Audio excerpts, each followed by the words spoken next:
Nos interrumpieron un poquito, pero vamos a continuar. Entonces, es esta parte de ver las maquetas de trabajo volumétricas, cómo se ve, ¿no? Y ahí empezamos a lo mejor en esta parte ya de ver el volumen a hacer cambios jóvenes. Todo se puede hacer en esta parte del anteproyecto, por eso les digo, es esta parte de empezar a desarrollar la creatividad, de ver las volumetrías y demás, para nosotros poder tener claridad en lo que estamos haciendo, ¿sí? O sea, tener ya un esquema de trabajo bien hecho para desarrollar nuestro proyecto, ¿ok? Entonces ya con esto nosotros empezamos digamos, a tener ya más claridad, más asentado en lo que es nuestro proyecto arquitectónico, que como lo veíamos la semana pasada, lo vamos a complementar, que tenemos nuestras plantas ya así, o sea, apuntadas, con nuestros ejes, con nuestros muebles, con nuestros niveles, nuestros cortes, con lo mismo, amoblados, con secciones, indicando a dónde van las ventanas y demás, los cortes en los muros, nuestras fachadas, que estas generalmente se dibujan ambientadas, a donde les ponemos las sombras, tenemos nuestra planta de conjunto,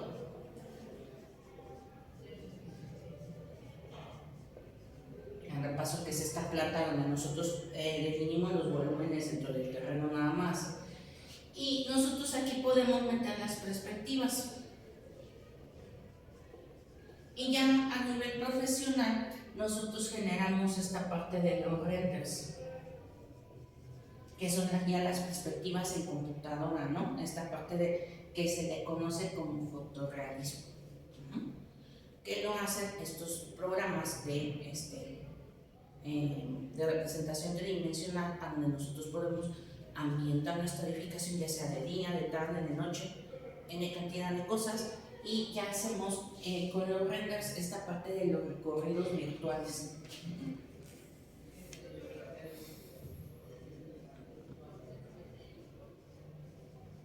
Sí. Pero estos pues ya son en proyectos más específicos, y nosotros aquí también podemos hacer esto que se llama la lámina de presentación.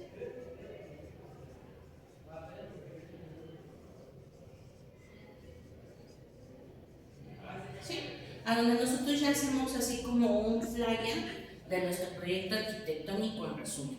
Como puede ser, a lo mejor para un proyecto arquitectónico de representación escolar, nosotros decimos, pues es que a lo mejor mi anteproyecto sí me basé en un concepto, o me inspiré en una imagen, o en un objeto, entonces yo empiezo a tener estas ideas de dónde nace mi proyecto o de estas necesidades, surge esta idea y empezamos a hacer un contexto de cómo llegamos al proyecto arquitectónico en la lámina de presentación, ¿sí? Que tenemos esta parte de exponer el proyecto con imágenes, con textos, con pequeñas explicaciones que nosotros damos para poder, digamos, presentar nuestro proyecto. ¿Qué tenemos que tener en una lámina de presentación? Vamos a tener acá.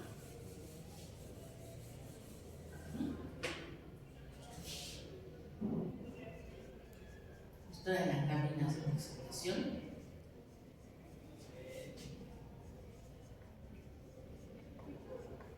Que las podemos hacer en PowerPoint, en Canva, en este programa que se llama Illustrator, en Corel. O sea, hay varias herramientas que tenemos para eso. Y nosotros aquí empezamos a tener esta presentación de proyectos con información resumida o muy concreta.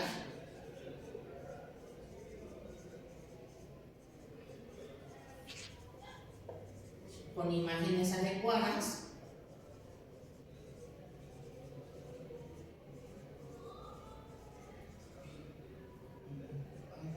¿Y a qué me refiero con esto? No es que sean imágenes presentables o demás, sino que se vea bien lo que estamos representando en nuestro proyecto arquitectónico, porque aquí el protagonista es el proyecto. ¿Sí? Y también tenemos esta parte que va acompañada de la lámina de presentación de la memoria descriptiva.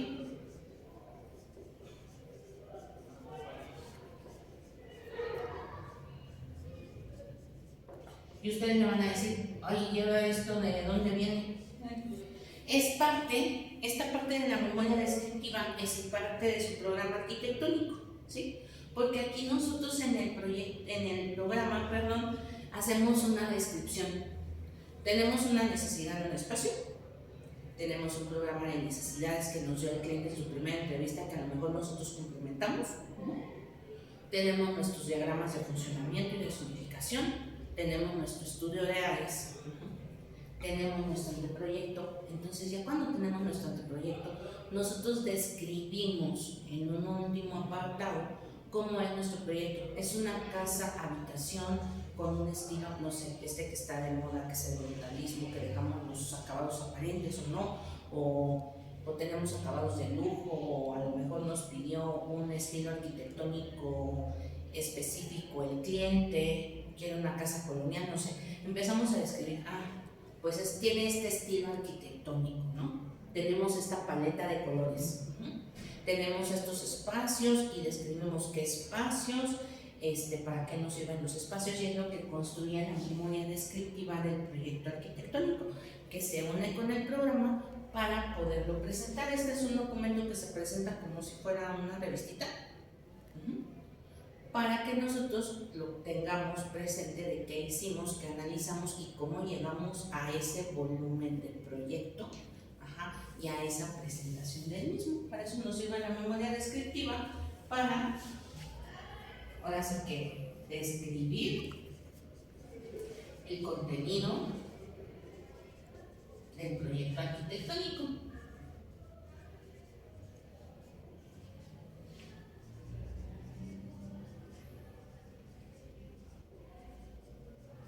Van a decir, es un montón de chamba, sí, pero con eso nosotros concebimos el proyecto. Obviamente, ¿de qué va a depender? De esta parte de que si lo tenemos conceptualizado o no. Digamos, no es una, ¿cómo se puede decir? No es una norma que nosotros tengamos que tener un concepto en un proyecto, ¿sí? Lo podemos conceptualizar, sí, o lo podemos tener en contexto. ¿Por qué? Vamos a hablar de esa parte del contexto. Nosotros, ¿qué podemos decidir para darle la imagen a nuestra fachada? ¿Queremos que se destaque en su entorno o queremos que se camuflaje en su entorno? Pues es importante esta parte de observar el sitio, aparte de observar el terreno y analizarlo, sino qué tipo de edificaciones hay alrededor, qué tipo de colores, qué tipo de estilo, para que nosotros decidamos, o junto con el cliente, decidamos si queremos que se destaque, que se camuflaje, o esta parte que está muy de moda, que se me hace muy interesante, de empezar a tener esta parte de los jardines interiores, de tener las fachadas no queden hacia la calle, sino tener esta parte de las fachadas ocultas. Pero eso es lo que les digo, jóvenes, es esta parte del desarrollo de la creatividad que nosotros tenemos que tener siempre, siempre en la mente para hacer nuestro desarrollo de nuestro proyecto. Ese es uno de los secretos de nuestra carrera, nuestra creatividad y esta parte de cómo vamos a desarrollar, cómo solucionar los problemas. Y nosotros podemos hacer esta parte de tener una modulación, un concepto, o tener una modulación que se base en un módulo. ¿Qué módulo? A lo mejor yo quiero que todo sea, que tenga que ver con, uno es proporciones o simetría, ¿no? Como lo vimos en la materia del contexto del diseño. Hacemos un ritmo o una repetición de un patrón, ¿no? Pero a lo mejor no lo hago mediante los espacios arquitectónicos, lo puedo hacer con los muros, con los acabados o con el tamaño de mis ventanas. A lo mejor en la sala tengo un cáncer, no sé, que mida 2x2, pero la ventana del comedor tiene que venir en esa proporción, ¿no? O la de la cocina, es que va a ser la mitad de altura, pero todo el ancho, ¿no? O sea, es esta parte de tener las proporciones, el ritmo, la simetría. De repente se me olvidan esta parte de las leyes de la Gestalt, que son muy fáciles, que se les usan las 7. esta parte de tener elementos orgánicos ya con curvas y demás. Entonces es esa parte de cómo lo contextualizamos y cómo lo podemos empezar a construir mediante medidas, repeticiones o simetrías. Que puede ir o no, o sea, también se vale tener esa intención de diseño que no sea así. Ajá. O sea, les digo, de repente pensamos, ¿para qué aprendemos esto? ¿Para qué aprendemos lo otro? ¿O para qué tenemos que ver esta parte de las leyes de la Gestalt? ¿O para qué tenemos que ver teoría de color? O precisamente para esto, para ver proporciones, medidas, representación arquitectónica, y decir, bueno, a lo mejor el gris con que combina. Ajá, ¿no? Quiero dejar mis acabados aparentes, pero ¿qué materiales? ¿No? ¿Y con qué lo puedo hacer más armonioso? Ajá, que sea más cómodo el espacio con respecto a los colores, poderlo vivir mejor. Entonces, con esto nosotros tenemos esta parte de cómo desarrollamos ya a nivel creatividad nuestro proyecto arquitectónico, ¿sí?